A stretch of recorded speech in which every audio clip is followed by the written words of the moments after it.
Good morning, everyone. So this has been an initiative of CEFCU, like I said, for several years. And, we call it our SeniorCents program, but, I can tell you that scams affect everyone. It doesn't have anything to do with age. And Colleen's going to go over this, and so will Emily, that, it doesn't have anything to do with our age, but just, everyone can be a victim. So we have two really wonderful speakers today. We have Colleen, who is going to talk to you about card scams. And then we have Emily, who is going to talk about online scams. So again, if you can just hold all your questions till the end, and then we'll get all those covered kind of at the end of the presentation. So here's Colleen. Thanks, Charla. Thanks, everyone, for coming out today. We've got a full house, so that's good. As Charla said, Emily, she works we both work in the same area now. We kind of consolidated our areas, but she handles more of like online banking type scams, and I handle debit and credit card scams and fraud and disputes. As Charla said, we've been doing these SeniorCents for several years, and we're always asked, what's a good target age what's a good age that we should target for that could be scammed? And my answer is always the same. There just isn't a good age. I mean, we've had teenagers get scammed all the way up to a 90-year-old in a nursing home. So if you have a cell phone, a landline, an email address, you could be a victim of a scam.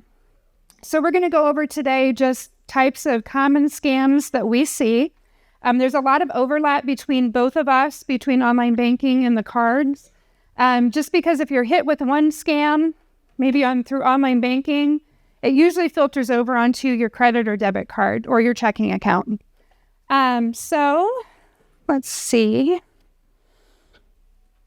Last year, as a whole, not just CEFCU, but there were 2.6 million fraud cases filed, and that was about $10 billion in losses.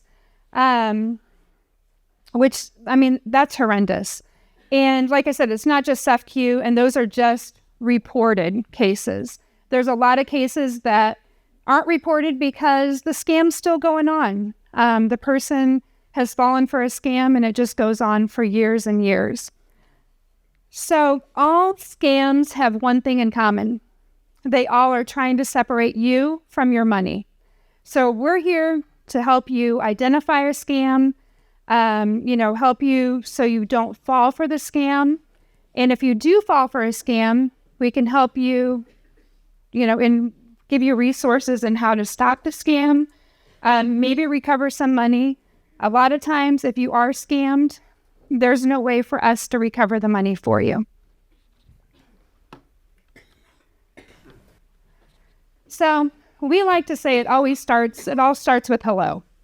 So it starts when you pick up the phone, when you answer that call from an unknown caller, or, if your caller ID says potential spam, listen to your caller ID because it's probably a bad number. It's going to be a scammer or a bad actor. So just let it go to voicemail. If you don't recognize the phone number, let it go to voicemail.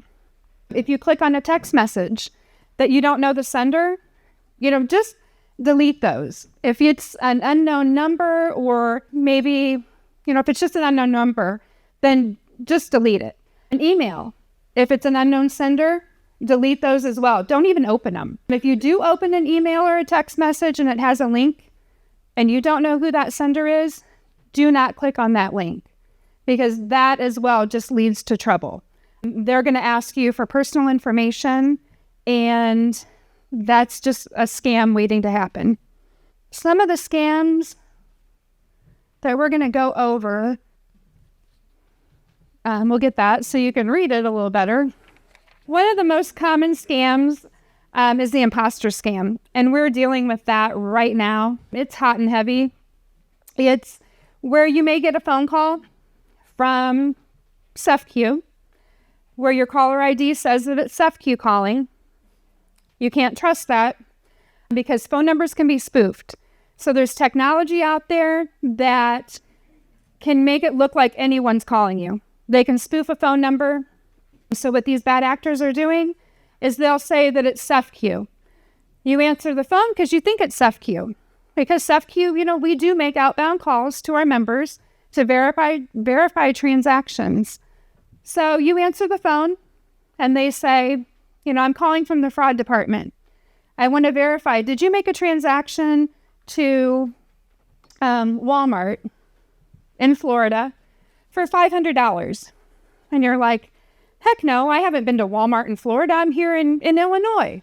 So you tell them, no, that wasn't me. That was not me. And they say, okay, well, what we need to do is we need to block your card. In order to do that, I need your card number, your expiration date, the 3 digits on the back of your card, your date of birth, your social security number, everything. Well, if it's truly CEFCU calling you, we have that information. We don't need to ask you for that information. So if you just leave here today with one thing, leave here with this. Do not give out any of your personal or banking information to anyone over the phone that contacts you. So if you get a call in and they start asking you for that information, hang up the phone. If they're saying it's CEFCU calling, call the number on the back of your card and verify that we did make that call out to you. If you call us, though, if you call into CEFCU, we are going to have to verify you. So we will have to ask for your savings account number, maybe your card number, date of birth. There's certain security questions that we do ask for. But that's because you're calling us. Always make sure that you're calling a reliable number. So a number from the back of your card or a statement. Don't Google a phone number. When you Google a phone number, the bad actors, they can pay to put their phone number at the top of that Google search. So make sure that you're calling a reputable number. So once you give all that information to the fraud department, what they do is they take your card information and they can tokenize your card onto their device. So they can tokenize it onto their phone through like Apple Pay or Google Pay, their phone, their iPad. We've had it with a Fitbit where your card information goes onto a Fitbit. So once you do that, once you give that information, you'll receive an OTP, a one-time passcode. And what that does, that's the tokenization. So they will send that OTP to you and they'll say, can you read that number off to me? Well, if you notice, and it's highlighted on here, it says, do not give code to anyone. Enter in device only. If you get a message like that, that's for your eyes only. Do not read that 5 or 6 digit number off to anyone. That's just for you to either maybe reset a password or to tokenize your card onto a device. Because once you read that number off to the bad actor, they tokenize your card onto their device. They are literally at Target, Walmart, and they've got their shopping cart loaded up, and they pay for their purchase with their phone or their device that's got your card number on it. These scams are very slick, and they're ready to go. It's, like I said, it's $1 billion business. People are sitting in rooms like this, and they're sitting in front of computers, and they're just making robocalls. So they're just hoping someone on the other end of the line is going to fall for their scam. So that's an example of a one-time passcode. Again, anytime it says do not give this number out to anyone, that's law. Just please don't share that with anyone. Okay, this is an example of a secure access code. This is what CEFCU will send to you if you need to reset your online banking. Those of you that have online banking access, I think it's every year that you need to reset, or if you've forgotten your password. They're going to send you the secure access code. And if you notice, what it says you've requested a secure access code. Do not share this code with anyone, not even CEFCU. So if I call and I say, this is Colleen from CEFCU, I'm going to send you a code, you need to read that off to me. No, do not do it. Because even if I'm truly calling from CEFCU, there is no reason I need that code number. So that's for your eyes only. So just remember, keep all of your information safe and secure. Don't give it out to anyone that calls you. Okay, so here is just another example. This is like a text message that you may receive from a bad actor, asking if you did a transaction. At CEFCU, we do have alerts and automated fraud alerts that we will text you and ask you if you did a transaction. And then you can just respond on that text message, whether you did or not. If it was you respond that it was you and then carry on your business. There's no block on your account. If you say, no, that wasn't me, we're going to get your card blocked. But that's a valid message that's sent to you. And our messages are sent, that's not a valid one because that one's sent from a phone number. But we do send messages out. But if you notice at the top where it says 1-213-839-2978, that's coming from just a personal phone number. Ours come from a short code, which is a 5-digit number, and that's there on the left, the 72488. That's a valid text message that CEFCU will send to you if you sign up for automated fraud alerts. The other example is if you get a text message and it comes from a phone number, that's not valid. So you can disregard those. And if it is stating that it's from CEFCU in the body of the message, like this one did, you can contact us and we can get that blocked. We can get that phone number blocked and get those stopped. A lot of times they will say to click a link. Our text message doesn't ask you to to click a link. So keep in mind with that as well. It just wants you to respond if you did it or not. So another common scam that we see is the fake virus ransomware scam. So I don't know how many of you have gotten a pop-up on your screen that your computer's been infected with a virus. I see some heads shaking. Yeah, or a phone call from Microsoft. Anyone gotten the phone call from Microsoft? Yeah, Microsoft doesn't know that you have a computer. So if you get a phone call or one of those pop-ups, those aren't legit. So this is a pop-up that was received. Here's a screenshot. And what it's asking you to do is to call a phone number. So it's saying, oh, there's a virus on your computer. You need to call this phone number. So the member calls the phone number and they're told, well, we need to get into your computer. So this is what you need to do. You need to download this app and allow us into your computer. Don't ever allow anyone into any of your devices, your computer, your phone, your TV. Smart TVs have gotten hacked as well.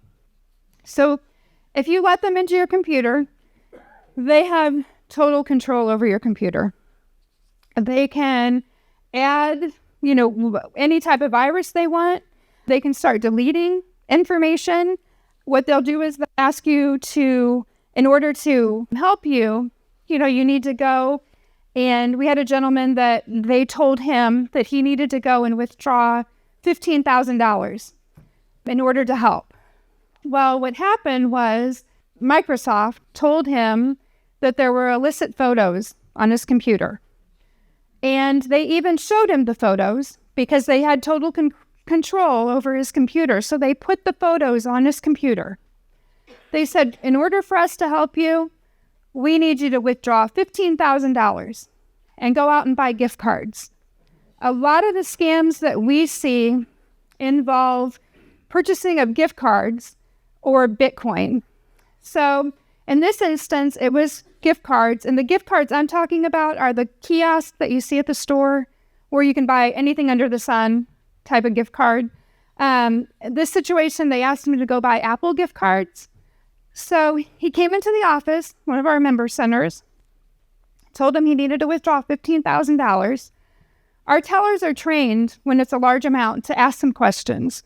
So if you are in that situation where you need to come in and withdraw a large amount of money, don't be offended if they start asking questions.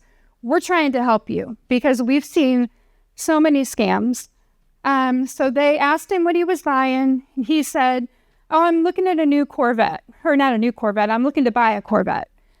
So they gave him the $15,000 in cash. He went out and bought $7,500 worth of gift cards and read those numbers on the back of the gift cards, the Apple cards, to this individual. Because what they do is the bad actor, that was saying they were Microsoft, they tell the member, they'll tell you that I'm the only one that can help you. The police, if they get involved, you're going to get arrested. Don't tell your financial institution the truth because, they'll call the police. So I'm the only one that can help you.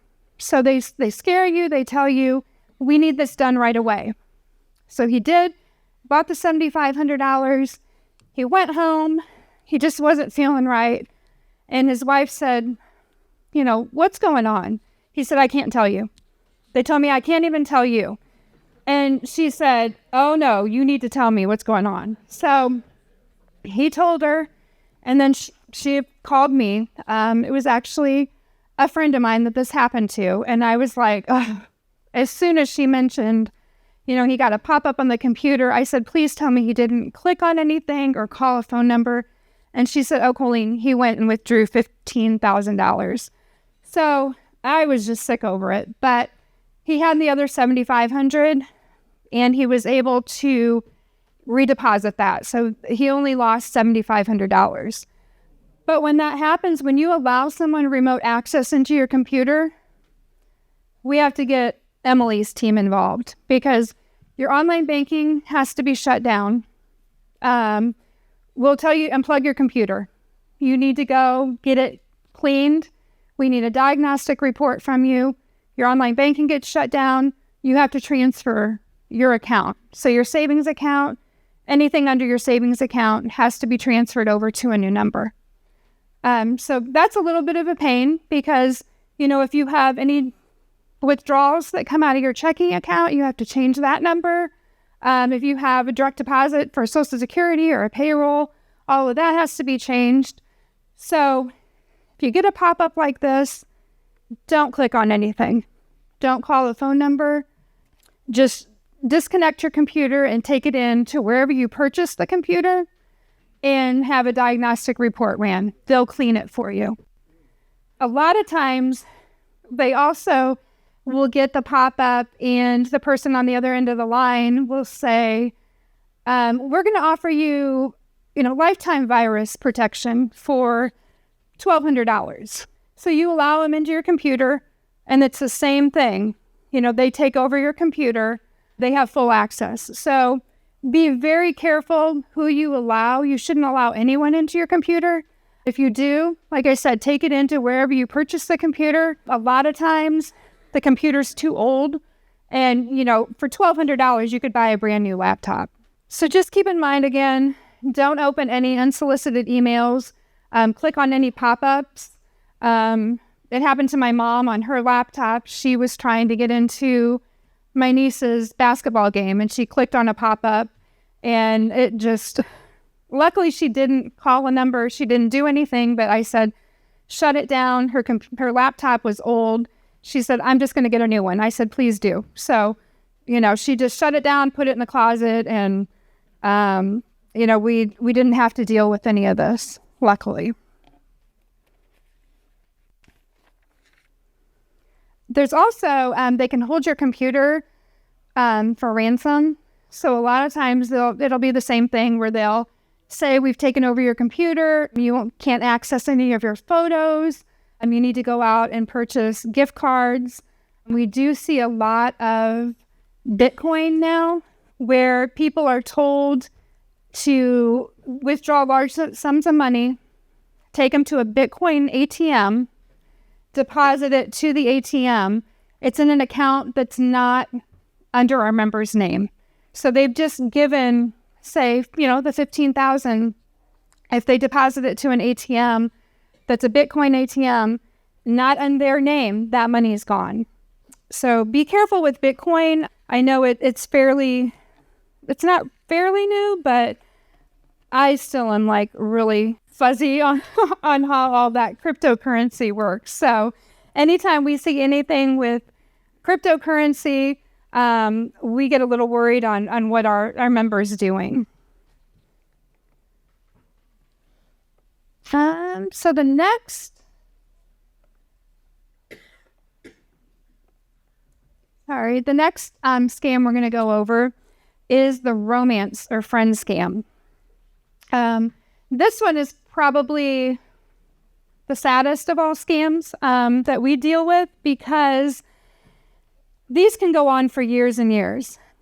A person, one of our members meets someone online, they become friends with them. This love interest online starts asking for money, or starts saying, I'd really like to come see you, because they're usually in a foreign country. I had a gentleman that he met his fiance online through a Christian dating website, and she was in Paris, France, and she wanted to come see him. So he was trying to withdraw money to purchase gift cards, because Apple gift cards will get you airfare, I guess. I didn't understand that way of thinking, but so he was going to purchase Apple gift cards, and I started asking him questions. Our first question is always, have you met this person? I mean, I know that sounds like a silly question when it's their fiance, but the answer is always the same. Well, I met her online, or I met him online, or, we chat, but no, I haven't met them in person. So then we just have to tell them you're being scammed. This is a scam. You need to cut all ties with this individual. But what he was doing was he was sending gift cards to this individual because she said she was going to come see him. She was supposed to be buying airfare.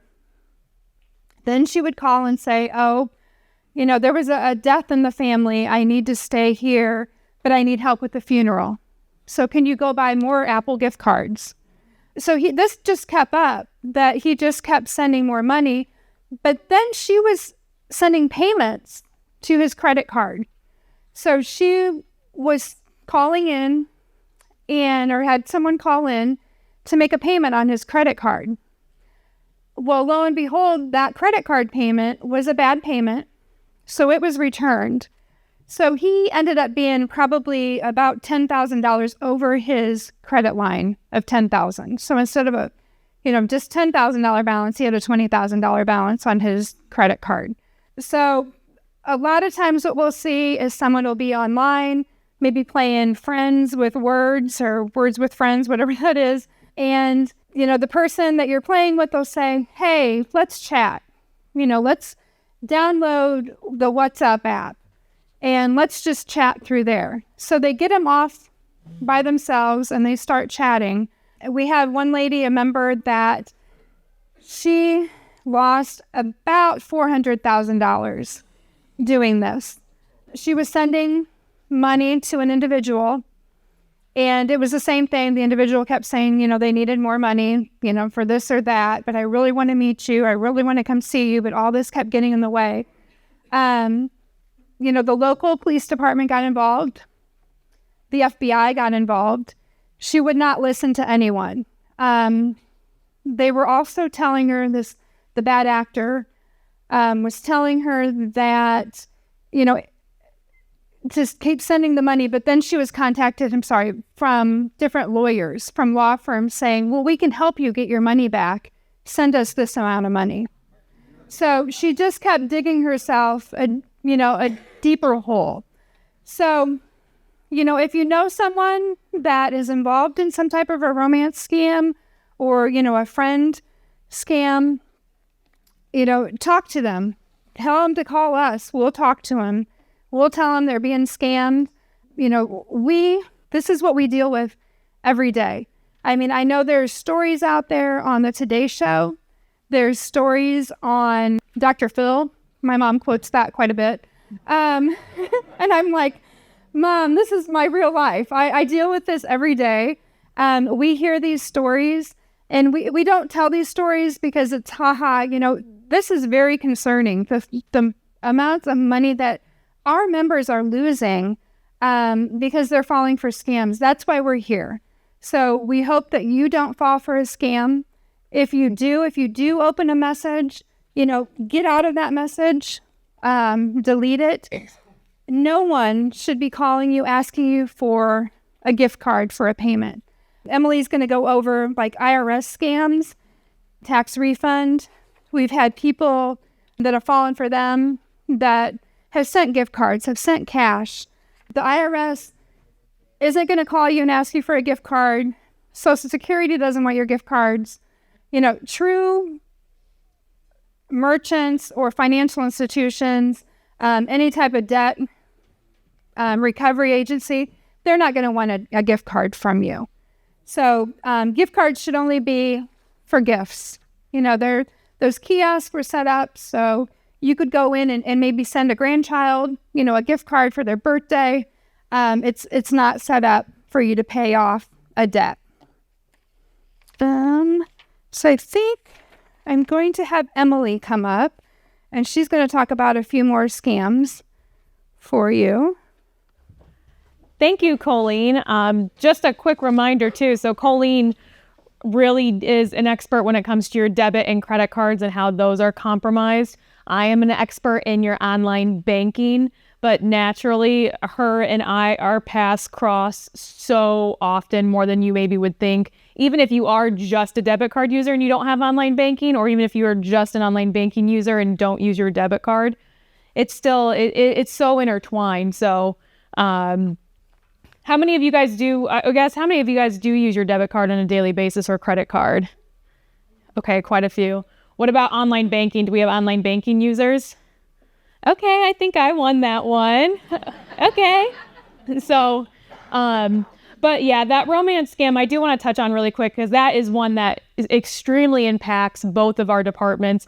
It's so much more than just like meeting somebody on a fraudulent website. These are people who are actually, too, if you're on Facebook, a friend who will request to be a friend, and it's somebody that you might have gone to high school with, worked at a job with, somebody you might recognize, and they start out so small, just communication, just messaging back and forth, just easy conversation, catching up on what you guys did, 10 years ago, 20 years ago. And then what happens is I'm saving up money for an Xbox for my son or my grandchild or whatever it is. They go back and check on this hey, how was that purchase? Were they so excited to get that? I couldn't get it for him because of X, Y, and Z, and just little ones like that. So, hey, let me send you the $200 so you can get this for your grandson, right? $200. If you had $200 in your pocket right now and maybe lost that would stink, right? But that wouldn't be the end of it's not the end of the world, right? It's okay. We can kind of recover from that. We can move on. But when it starts like that, I always kind of refer it to like a sweater where it has a thread coming out.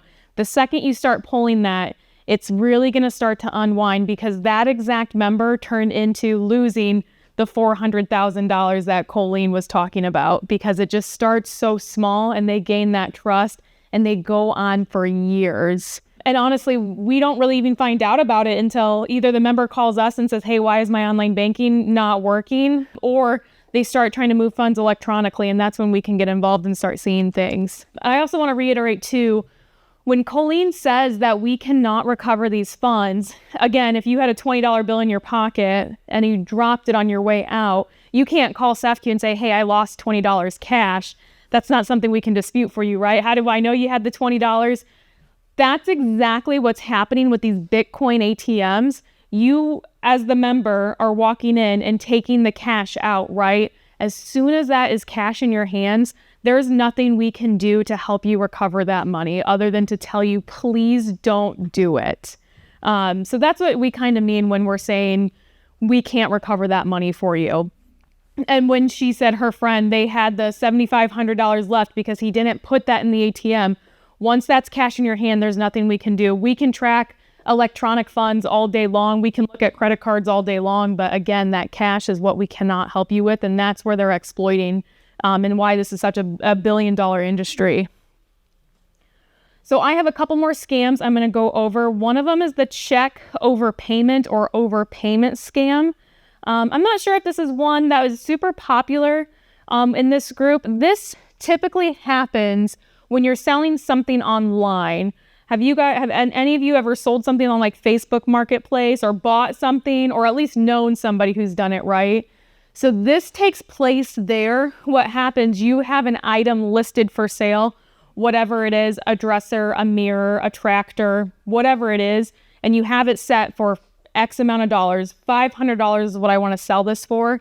You will get an instant message and it'll say, I'm interested. How can I buy this from you? And then what happens is they send you a check, an electronic check, and they ask you to mobilely deposit that. But the check is going to be for more than the $500 that you asked for. It's going to be for $1,000 or $1,500. But they'll say, hey, I accidentally overpaid you. Go ahead and deposit it and then just send me the rest of the money back. Send me the difference back. That's good that a lot of you guys are saying, nope, I would never do that, because that you should just stop communication at that point. But this is a pretty popular one. So if somebody's offering you more, just stop talking to them. That's just, you don't want to sell to them. You don't want to work with them. This also happens when Colleen was kind of talking about the ransomware scam.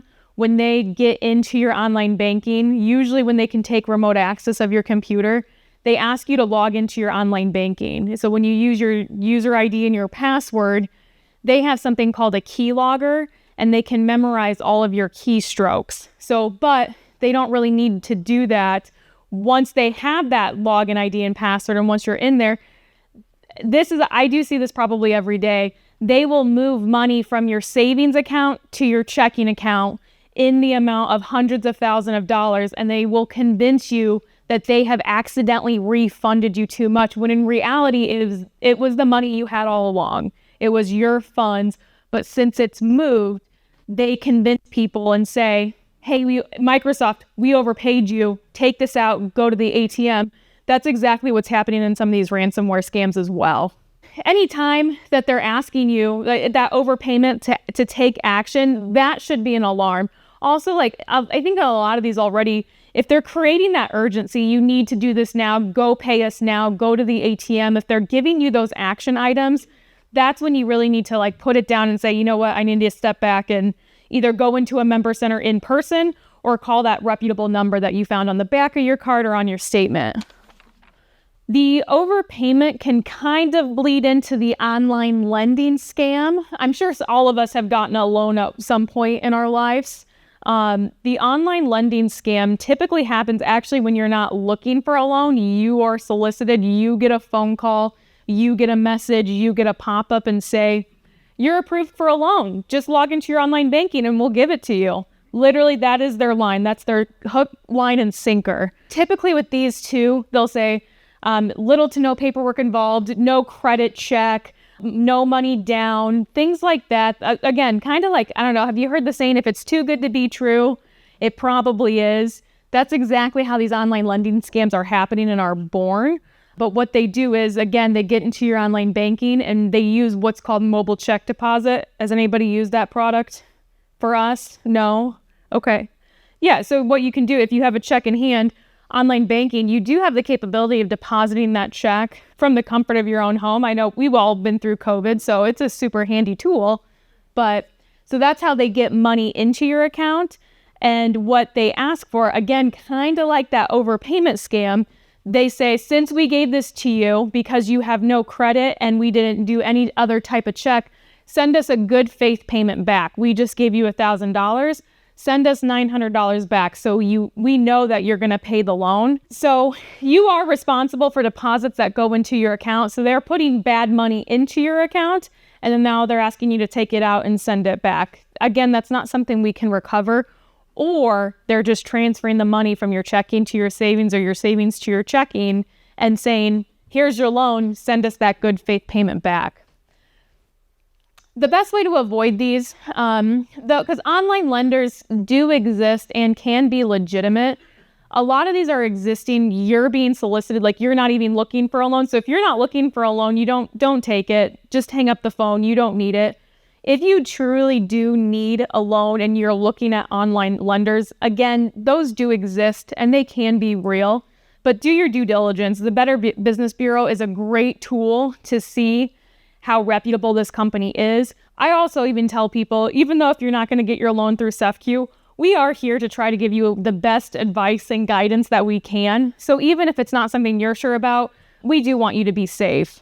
So we decided to talk about the tax refund and IRS scam because it is tax season. So we actually only see this scam about so January, February, March, we see this. So this isn't as popular as it was, I would say, maybe 5 years ago, but it is what it says. The IRS calls you and asks you to pay them. I don't know how long you guys have been paying taxes, and I don't know if you've ever had to get a hold of the IRS. I don't know if anybody's ever had to. It's pretty impossible. So they are not there making phone calls to you guys. So if it's somebody saying, we're the IRS, pay us the taxes, tell them to send you a letter like they do everybody else. But as the same in the other scams, their tactics are to create that urgency. We're going to take your house. We're going to call the police. We're sending the police to you right now if you don't go get this gift card and pay your taxes. So again, I don't know if you guys have ever had to get a hold of the IRS, but it's pretty impossible. And the most common way they are going to get a hold of you is through the U.S. postal system. I think if they call you, you probably owe them a lot of money, and I would imagine you would hang up the phone anyway. In general, I don't want to tell you to not talk to the government, but just hang up the phone. I am trusting that if you're going to pay your taxes, we know how to do that by now. A lot of times with the tax refund scams as well, what they're doing, if they can't get you to make a payment, well, hey, just verify who you are with that social security number, with your email, with your full name, with your address, because if they can't get the money out of you, they're probably going to try to use your identity and get the money out of somebody else. So it's even if they don't get what they want, the number one thing they want is for you to send them money, right? But if they can't, the next best thing is to get your information. One of the last ones I wanted to go over was the grandparent scam. Have you guys heard of this one? Okay, I'm hearing about 50-50. So the grandparent scam is you would get called and they would spoof the number. It wouldn't say your grandchild's name on the phone, but it would be an area code that makes sense for them. I think this area is 309. So you answer the phone. It sounds like, a male or female sounding voice, depending on what grandchild they're trying to infiltrate. And they'll say, hello, grandma, grandpa, I'm in jail. I need you to bail me out and send me X amount of dollars. Do not tell mom. Do not tell dad. The reason why I brought this one up, this actually happened to both of my grandmas. My first grandma was lucky enough. She got the phone call. They were claiming to be my younger brother, Mario. And he said, Grandma, I'm in jail. I need you to send me money. They broke my nose. I need, $6,000 right now. She was lucky enough to say, well, I know that's not true because you're outside mowing my grass right now. So she was lucky enough and she was able to hang up and she knew that the jig was up for them and she knew it. About 6 months later, my other grandma got the call, and being the concerning grandparent that she is, she was not lucky enough. He was not mowing her grass. But she did. She went to the bank to take out the money. They said the same thing. Don't tell mom. Don't tell dad.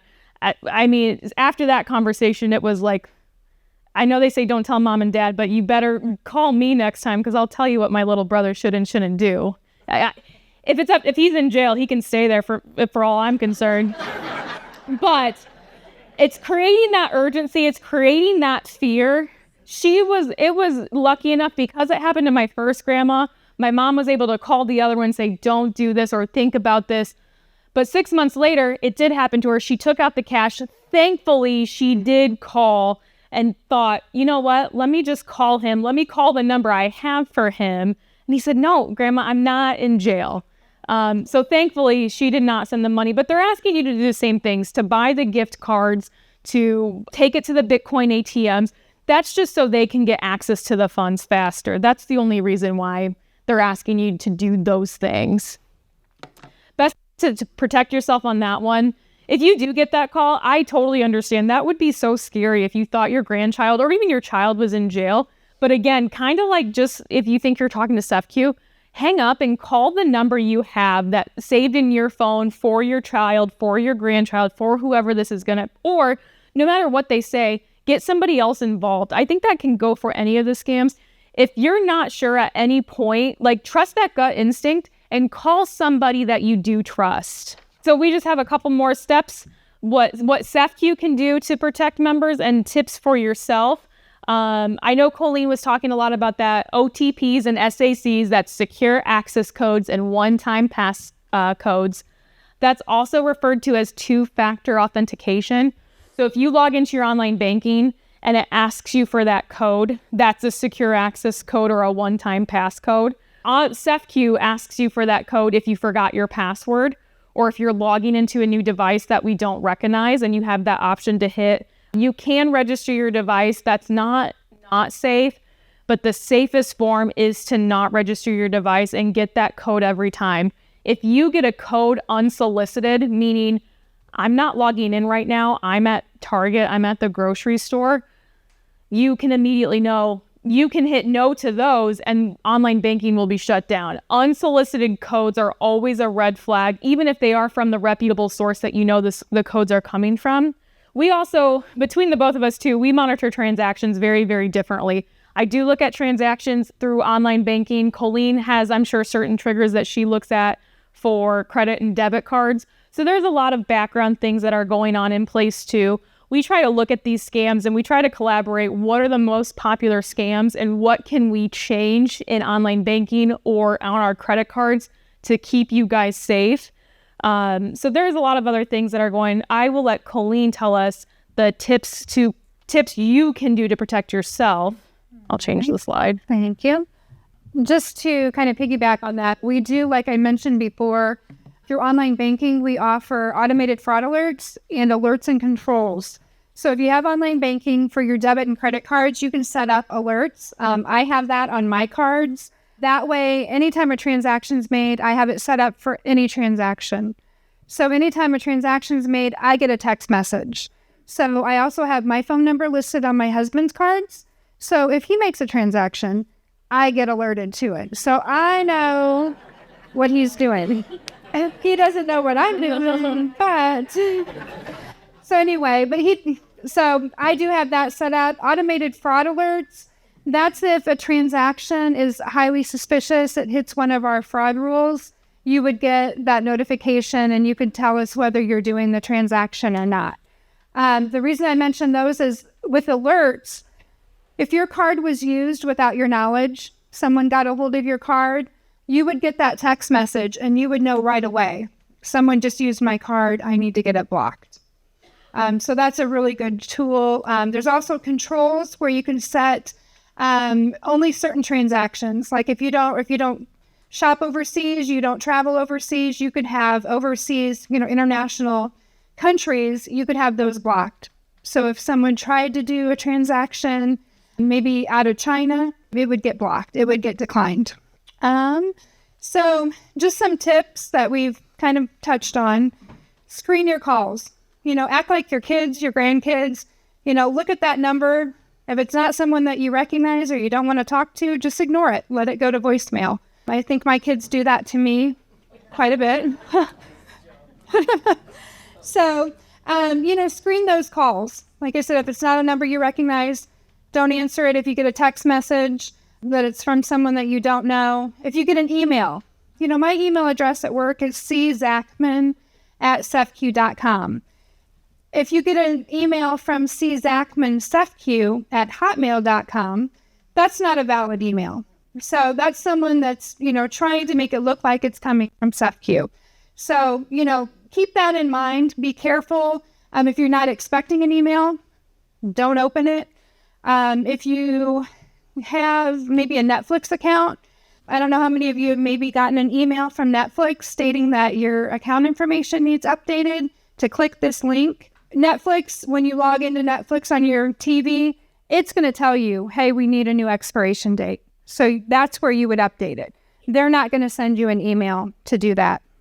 Do not give out your personal information to someone that calls you. I know I said that at the very beginning, but that's what we're battling right now. And it's just every day we have someone that's given out all of their information. They've taken over their accounts. They have to get all new cards, account numbers, online banking. report their social security number to the credit bureaus. So just like I said before, if there's one thing that you can leave with today, that do not give out any of your personal information. Even if they're saying they're calling from CEFCU, hang up. The IRS isn't going to call you. Medicare doesn't call you. Social Security, they're not going to call you. So keep all of that in mind. If you think you've been a victim of a scam or fraud, give us a call. You can ask for me or Emily. I have business cards that you can take. I would be more than happy to talk to you. I had a lady yesterday that was trying to sell her timeshare, and she received a phone call, and they said they had a buyer, and she needed to bank wire $2,200 to sell the timeshare. And so I talked to her about it. I'm not an expert on timeshare. It had nothing to do with credit or debit cards, but I did talk to her about things that I've seen with timeshares. And, like Emily said, if it's too good to be true, it probably is. So go with your gut.